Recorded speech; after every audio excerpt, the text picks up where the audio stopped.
School বাদ দেওয়ার পরে বাড়িত কি করে লেখছং নাই আর মোর দিনগুলো কেমন চলে লেগছে তোমারগুলো সগারে প্রশ্ন উঠে। আর এইটার অ্যান্সার মুই একটাই দিম যে তোমারগুলো যেমন করে ডেইলি লাইফ চলে লেগছে মোরও সেম চলে লেগছে। নমস্কার, দ্বন্দ্ববোধ, কেমন আছেন সবাই? আশা করং সবাই খুবই ভালো আছেন। আর তোমারগুলোর আশীর্বাদত মুইও মোটামুটি আসং বর্তমান ভাল। সবাই মোক একটা কোশ্চেনে কয়া থাকেন যে তোর দিনগুলো কেমন চলে লেগছে বর্তমান স্কুল বাদ দেওয়ার পরে। তো বিশেষ তো অমন কিছু না, কিন্তু তাও নর্মালি আরো ভালো চলে লেগছে তোমারগুলোর মতো। তো আজি গেছিলাম মানে বাজারত, একচুয়ালি আমার পোস্ট অফিসে হয় বাজারত। ওটাই যে আমার আসলে একটা আধার কার্ড কেন অল্প ভুল আছিল বলিয়ে আধার কার্ড কেন আরো আপডেট দিছ, আর তার জন্য মানে নতুন করে পোস্ট অফিসত আরো আসছে।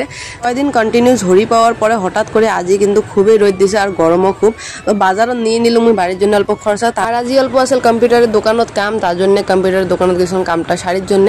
আর যেহেতু এই পাশে কলেজ আমার স্টার্ট হয়ে যাবে, মানে ক্লাস স্টার্ট হবে, যার জন্য ইউনিফর্মও সিলিট দেওয়া লাগে। তো ইউনিফর্মের কাপড় সাপড় নিয়ে মই চলে গেলাম আজি মাসির বাড়ি। কোনোটাই গেলে যদি একলাই যাওয়া হয় তাহলে কিন্তু খুবই বেয়া লাগে, আর যদিও বাড়ির বগলের জায়গা হয় তাও অল্প কিন্তু রাস্তা দিয়ে হাঁটতে নিচ্ছে অল্প সরমও লাগে। আর এত রইদন মাসির বাড়ি যাওয়ার কারণটা হবা লাগছে মাসি সিলের কাম করে, যার জন্য মই ভাবলাম যে ইউনিফর্ম খান একবারে সিলিট দিয়ে যাও, আর এত গরমত বারে বারে আসিরও মন না যায়। আর আজি দুপুরি খাওয়া খালো মাসির বাড়ির ডাল, কলার মুখোশ, ডিম দিয়ে করেছে ভাজি। যেহেতু এই তরকারিগুলো আমরা কিন্তু অনেকদিন পরে পরে খাই, যার জন্য খুবই ভাল লাগে। আর তোমরা গুলো কায় কায় ভাল পান কলার মুখোশ খেয়া, তোমরা গুলো কমেন্টও নিচ্ছ।